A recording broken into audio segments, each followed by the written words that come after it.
स्वागत आहे तुमचं ट्रान्स डेल्टामध्ये. तर आजच्या या व्हिडिओमध्ये आपण महाराष्ट्र अभियांत्रिकी शिक्षण सेवा गट या संवर्गातील एक सहाय्यक प्राध्यापक हे पद होतं आणि ह्या पदासाठी MPSCने एक जाहिरात प्रसिद्ध करण्यात आली होती. बघा, जाहिरात क्रमांक जर बघितला आपण तर 49/2023 ही जाहिरात प्रसिद्ध करण्यात आली होती. DTच्या अंतर्गत जे काही गव्हर्मेंट कॉलेजेस आहेत त्या इंजिनिअरिंग कॉलेजेसमध्ये काय आहे, सहाय्यक प्राध्यापक हे एक पद आहे आणि हे पद MPSC थ्रू भरलं जातं. तर ही ॲडव्हर्टाईजमेंट जी आली होती त्यामध्ये बरेचसे चेंजेस झाले. त्याचे काय काय अपडेट्स आहेत ते आपण आजच्या या व्हिडिओमध्ये बघणार आहोत. बघा, ॲडव्हर्टाईजमेंटमध्ये चेंज झालेला आहे कारण SCBC आरक्षण हे मराठा समाजासाठी दिलं गेलं आणि त्यामुळं वॅकन्सी ज्या आहेत त्या थोड्या चेंज झालेल्या आहेत. स्कीम ऑफ द एक्झामिनेशन 2 टप्प्यामध्ये ही एक्झाम होणार आहे. पहिला आहे तुमचा टेक्निकल पेपर 200 मार्काचा आणि तुमचा इंटरव्ह्यू. तर डिटेल आपण स्कीममध्ये बघणार आहोत. त्यानंतर सिलेबस, पोस्टसाठी काय सिलेबस असेल आणि प्रिव्हियस इयर क्वेश्चन पेपर. बघा, 2014 साली ही भरती झाली होती, त्यानंतर आता 2023 होती. तर 2014चा एक सॅम्पल पेपर जो आहे त्यामधले क्वेश्चन आपण बघणार आहोत की कशा रिलेटेड ह्या पोस्टसाठी क्वेश्चन विचारले जातात. बघा, आता ॲडव्हर्टाईजमेंट जी होती ती आधी 149 वॅकन्सी होत्या. त्यामध्ये जे विषय होते ते पहिला विषय होता तुमचा स्थापत्य, सिव्हिल इंजिनिअरिंगसाठी होते 36 पदे.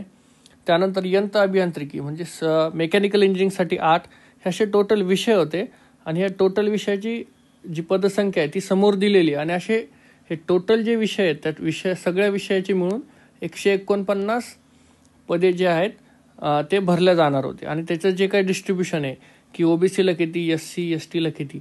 बघा, त्यानंतर मराठा समाजाला आरक्षण मिळाल्यानंतर इथे पदसंख्या जी आहे ती काय रिवाईज झालेली आहे.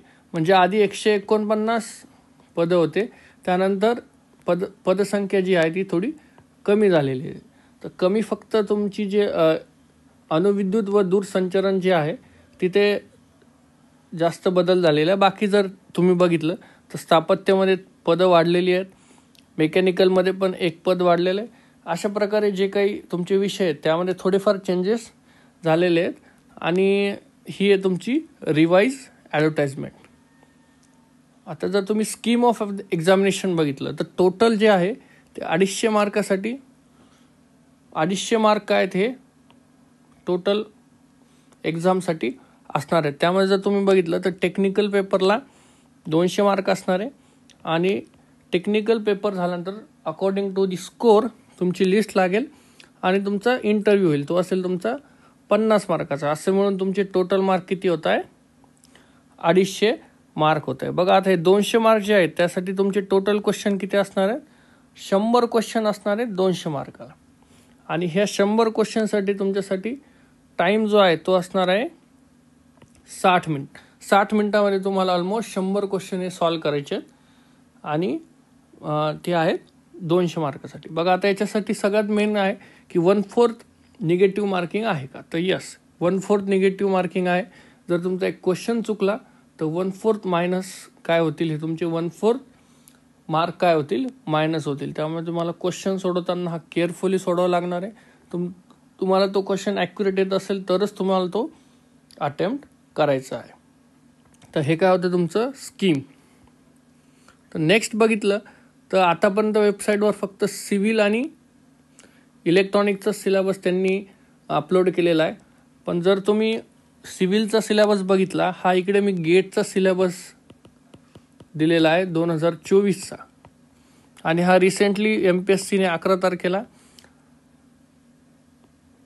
11 फेब्रुवारी 2025ला हा सिलेबस यांनी वेबसाईटवर अपलोड केला आहे. तर ऑलमोस्ट सेम सिलेबस आहे गेट 2024चा आणि MPSCनं जो काही सिव्हिल आणि इलेक्ट्रॉनिक्सचा टाकलेला.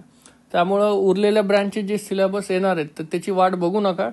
जो काही तुमचा गेटचा सिलेबस आहे तोच हा काय असणार आहे, ऑलमोस्ट सेम सिलेबस जो सहाय्यक प्राध्यापक आहे त्यासाठी असणार आहे. त्यामुळं सिलेबसची वाट बघू नका आणि तुमचं प्रिपरेशन स्टार्ट करा.